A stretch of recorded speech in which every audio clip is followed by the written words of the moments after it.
Salut tout le monde. J'espère que vous allez bien. Depuis ma dernière vidéo, je suis au parc. Il est 7h30 du matin. Hier, j'ai passé une journée de merde. Ça peut arriver parfois qu'on ait des journées qui font partie des bas. Vous savez, les vagues, up and down.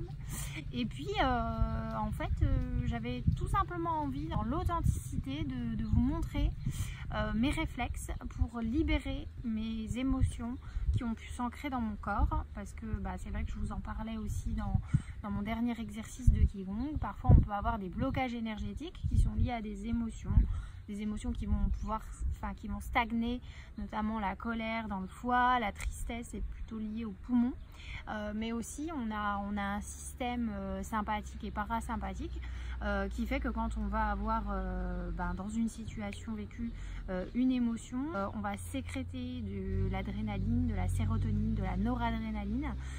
Donc ces influx nerveux vont aller se bloquer sur certains points du corps, les fameux points d'acupuncture. Et donc en fait, il existe une technique de libération émotionnelle qui est vraiment puissante. Sur le moment, on n'a pas forcément le courage de la faire, et tant mieux d'ailleurs, il faut vivre ses émotions.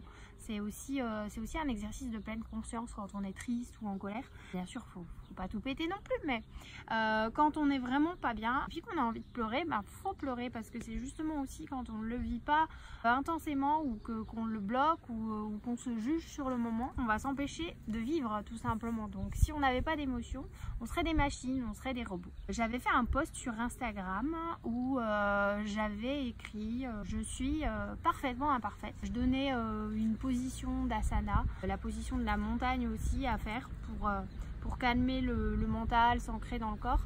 Et j'avais eu des commentaires par rapport aussi à justement au fait que j'expliquais que je pouvais vivre des émotions intenses, mais que je m'acceptais comme ça, que c'est une énergie en fait dynamique. La pensée, c'est créateur, mais aussi l'émotion, c'est une onde puissante. Donc quand c'est une onde d'amour, en fait elle peut guérir de manière puissante, mais aussi quand on ressent de la peur, de la tristesse ou de la colère, ça peut nous détruire si on n'en prend pas conscience, et puis que derrière ça on fait pas quelque chose pour libérer justement ces émotions qui viennent.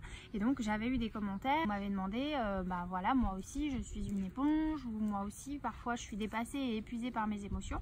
Si vous avez une technique ou des livres, je suis preneuse. Alors il y a beaucoup de techniques, il y en a qui marchent sur certaines personnes plus que d'autres. Ça marche super bien sur des enfants, parce que les enfants n'ont pas des croyances limitées. Vous allez leur dire quelque chose, ils vont croire très fort à tout. Je crois que j'ai gardé un peu mon âme d'enfant aussi, c'est ce qui fait que j'ai cette foi naïve parfois dans les choses, et puis de manière magique en fait ça crée dans la matière une réponse à la réalité que je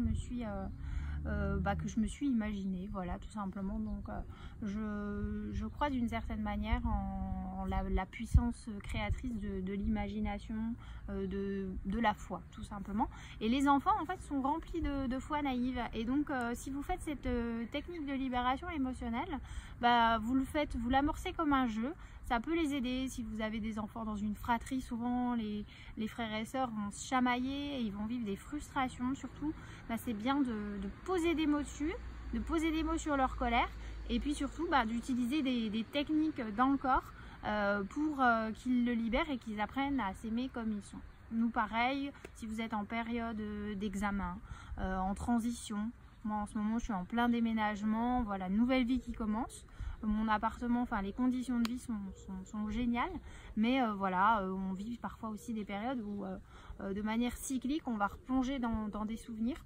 Donc en fait le but c'est de s'ancrer dans l'instant présent, de prendre conscience de tout ça, et puis d'agir en conséquence. Donc c'est vrai que sur le moment on n'a pas forcément envie d'agir, mais vous voyez là c'est un nouveau jour qui commence, c'est une renaissance, donc j'ai envie d'ancrer ça avec des actes concrets. Donc voilà, on va faire ça ensemble. On va d'abord le faire en tant qu'adulte dans une situation précise, avec des mots précis, et puis je vous ferai aussi un exemple pour les enfants.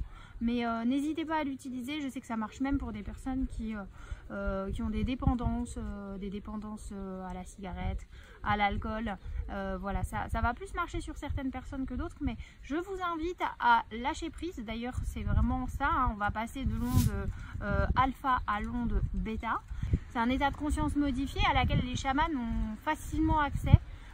Et puis ça permet de se connecter au monde du ressenti, au monde du vivant, sans tout intellectualiser, sans être dans le mental, dans le rationnel. Donc là, vous allez vous connecter à votre cerveau droit, le cerveau des émotions, de l'intuition, du ressenti. Et vous allez lâcher un peu le cerveau qui veut tout contrôler. En anglais, en fait, cette technique, elle s'appelle EFT, Emotional Freedom Technique. Donc freedom, libération. Donc voilà, c'est une technique toute simple qui est arrivée des États-Unis en 1993. Donc on commence par le point karaté. Vous l'avez ici. Donc vous allez taper dessus. En fait, l'idée c'est donc justement d'impacter avec des petits tapotements, voilà, le point, tout en ancrant des mots. Donc là, on va prendre conscience du problème, on va le verbaliser. Donc, un exemple, hier, moi j'ai eu une dure journée avec mon fils. En ce moment, je pense qu'il sent aussi la transition du déménagement, voilà, de tout ce que ça va inclure derrière. Nouvelle organisation, voilà, un renouveau pour maman et pour papa aussi.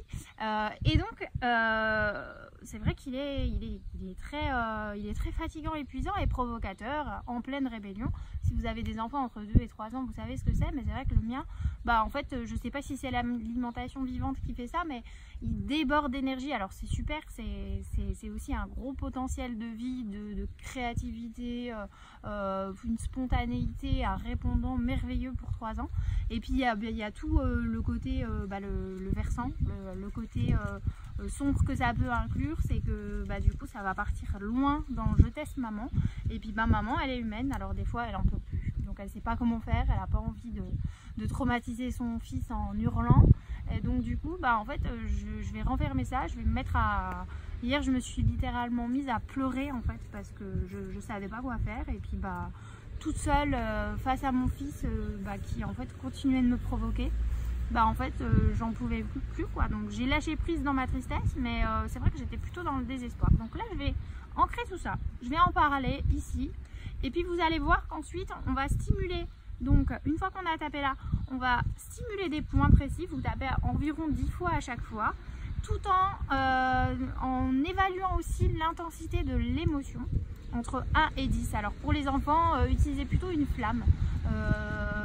Hier ça t'a mis en colère quand tu n'as pas pu aller au jeu, ou quand on est parti du parc, que tu voulais pas rentrer, tu étais en colère. Alors il va sûrement vous dire oui, donc ça t'a fait comme un peu une flamme, une boule de feu. Elle était comment? Elle était de quelle taille ta boule de feu? Donc en fait il va vous dire une taille, votre enfant, et puis vous verrez qu'après l'exercice vous lui demandez alors maintenant elle est de quelle taille ta boule de feu? Et puis bizarrement en fait il va très vite se prêter au jeu intelligemment, et puis la boule de feu diminue. Et puis c'est pareil pour nous, entre 1 et 10. Alors moi là ça va déjà mieux puisque je l'ai fait ce matin.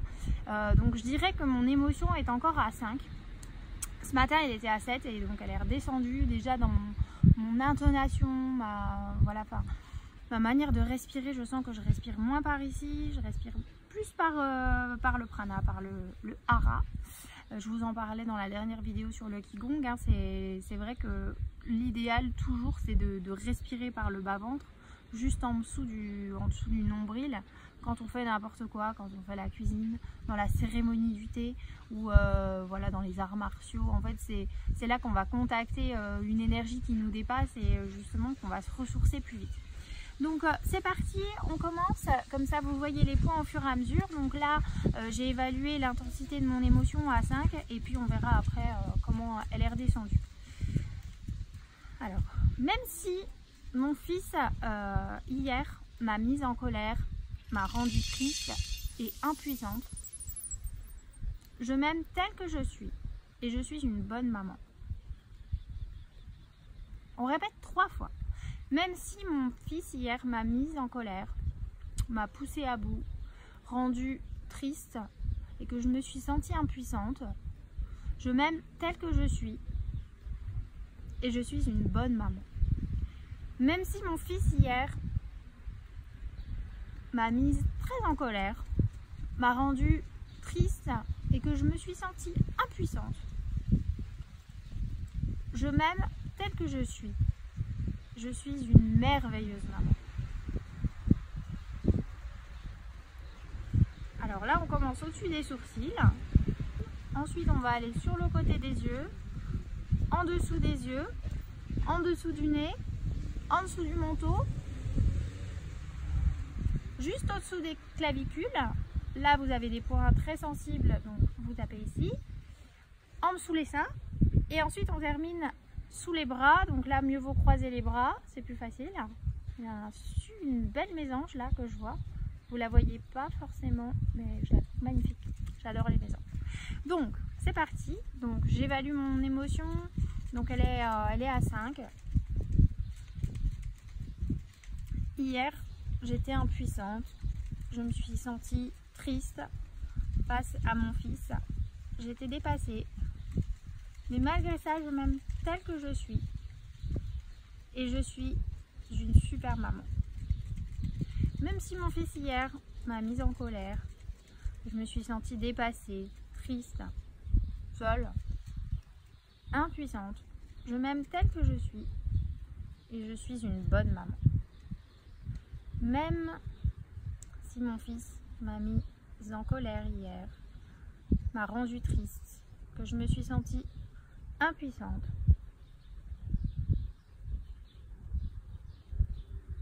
Je m'aime telle que je suis. Je suis une bonne maman. Même si mon fils m'a mise en colère hier, que je me suis sentie impuissante, triste. Je m'aime telle que je suis. Et je suis une bonne maman. Même si mon fils hier m'a mise en colère, que je me suis sentie triste, impuissante, seule. Je m'aime telle que je suis et je suis une bonne maman. Même si mon fils hier m'a mise en colère, que je me suis sentie triste, impuissante, je m'aime telle que je suis et je suis une bonne maman. Voilà. Donc j'ai fait l'exercice donc une première fois. Et puis bah là en fait déjà mon émotion elle est retombée à 2. Donc vous verrez, vous continuez. Ça se peut hein, que ça retombe pas tout de suite. On peut continuer 2 fois, 3 fois, 4 fois et vous verrez même si ça descend d'un à chaque fois. L'essentiel c'est que ça redescende jusqu'à 0. Vous aurez reprogrammé en fait eh bien votre corps. Les influx, ces zones justement qui ont tendance à récupérer, à se crisper, à vraiment à intégrer les émotions, et bien là vous les libérez. Ça va mieux respirer et vous retrouvez cet équilibre, cette harmonie entre le corps et l'esprit sans que le corps soit, soit prisonnier de ces émotions que vous n'avez pas pu libérer. Donc pour un enfant, on va prendre un autre un exemple. Donc moi mon fils souvent c'est pas facile de partir d'un parc. Alors ça va de mieux en mieux justement grâce à cette technique. Mais quand il faut quitter un parc, le jeu s'arrête. Donc souvent parfois on trouve un objet de transition. Mais il n'y a pas toujours des objets de transition parce que les autres objets c'est les objets des autres enfants, donc les autres enfants ne vont pas perdre un jouet pour le plaisir et les beaux yeux de mon fils. Donc du coup je vais apprendre à mon fils à travers cet exercice à lâcher prise là-dessus, à lui dire qu'il comprenne, qu'il intègre dans son corps que en fait c'est pas la fin du monde, c'est pas la fin du parc, qui va pas disparaître, qui va revenir le parc. Et donc c'est parti. Donc du coup je suis avec mon fils. Alors Trésor, tu sais hier t'étais triste, t'as pleuré, t'étais en colère, tu voulais pas partir du parc, tu te rappelles? Donc là il va dire oui. Et en fait ta tristesse, ta colère, c'était, si tu la vois comme une boule de feu, elle était grosse, elle était énorme, elle était comment? Alors là il va vous donner une taille de sa flamme ou de sa boule de feu. Vous pouvez donc vous-même dire les mots.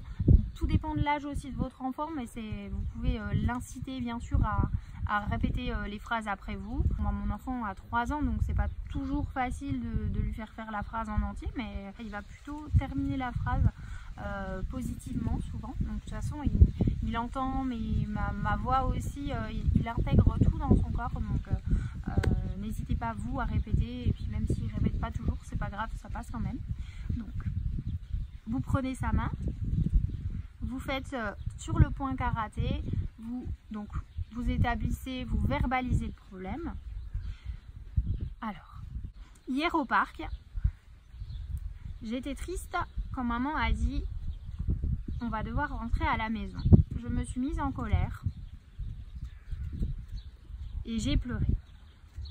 Même si je n'aime pas partir du parc, je sais que je vais revenir, que je pourrai jouer de nouveau avec les autres enfants. Je suis un super garçon et j'écoute ma maman. Voilà. Donc là, ensuite, vous avez évalué l'intensité de la boule de feu et vous allez donc, pareil, sur les points que je me suis fait, vous allez faire ça à votre enfant. Vous répétez, donc toujours vous répétez les phrases, même si hier, donc c'est pas sur vous que vous le faites, hein, vous le faites bien sur votre enfant, sur les points, la racine des sourcils.